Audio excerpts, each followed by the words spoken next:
Kabuli. Abe.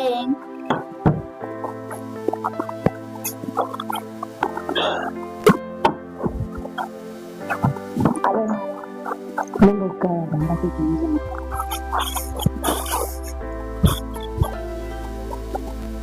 Kabuli. Una tatizo gani? Mbona sikuelewi? Mbona una siku hizi umebadilika sana ndani? Mama, samahani lakini kwa hicho nitakwenda kuongea. Ni kipi hicho unachotaka kukisema mpaka unaanza kuniomba samahani? Kipi? Mama, mimi napenda masomo sana, lakini kuna mtu ni muhimu katika maisha yangu. Na kipi hicho cha umuhimu zaidi?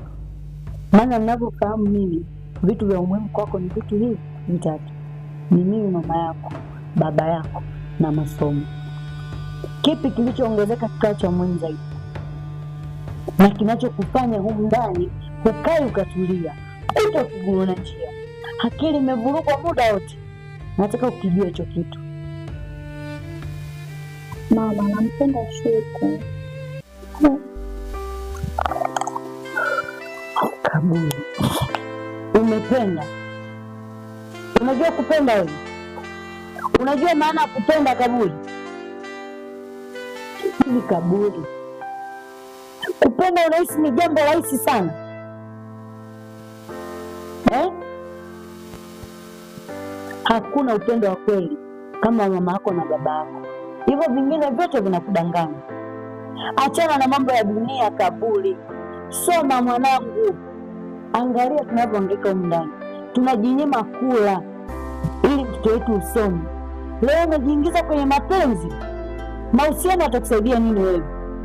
Huyo Shuku ana kipi cha kukusaidia wewe? Atakupa nini wewe?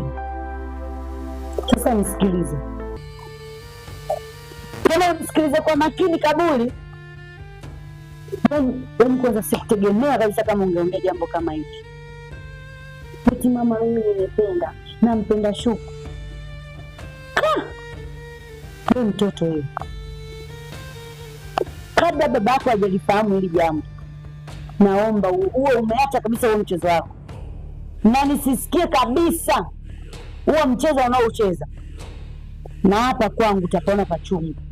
Kwanza toka, potea!